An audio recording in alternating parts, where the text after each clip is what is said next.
স্বাধীন দেশে উড়বে যেন স্বাধীন পতাকা, সবুজের বুকে লাল সে তো উড়বে চিরকাল, সবুজের বুকে লাল সে তো উড়বে।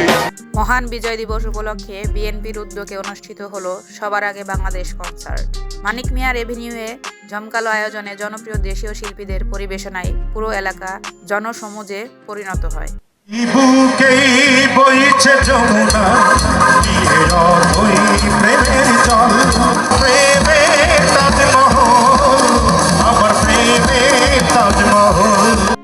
আয়োজকেরা জানান, দেশের ইতিহাস, শিল্প ও সংস্কৃতির সাথে পরিচয় করিয়ে দেওয়াই মূল লক্ষ্য তাদের। মহান বিজয় দিবসে প্রধান আকর্ষণ দেশের খ্যাতিমান শিল্পীদের পরিবেশনায় সবার আগে বাংলাদেশ কনসার্ট।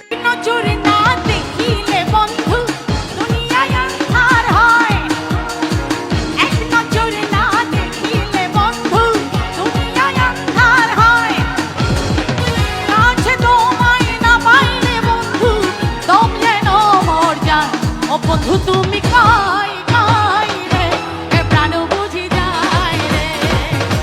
ও বন্ধু তুমি কই কই রে, এ প্রাণ বুঝি যায় রে।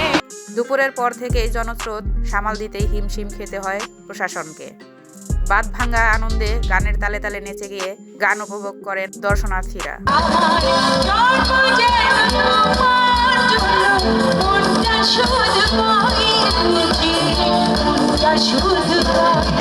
জীবন্ত কিংবদন্তি শিল্পী খুরশিদ আলমের কণ্ঠে কালজয়ী গান দিয়ে শুরু হয় আয়োজন।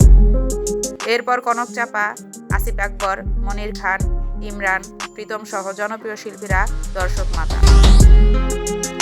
মানুষের এই উপচে পড়া উপস্থিতি জানান দেয় নতুন দিনের প্রত্যাশায় জেগে উঠেছে দেশের মানুষ। নতুন প্রজন্মকে দেশের ইতিহাস ও সংস্কৃতির সঙ্গে পরিচয় করাতেই আয়োজন করা হয় এই কনসার্টের। আর এই কনসার্টের সর্বশেষ আকর্ষণ জেমসের নগর বাউল ব্র্যান্ড। এই ঘরেতে আমি ছাড়া আর থাকে না কেহ, কাছে যাই রে পানা, কইরো না মানা।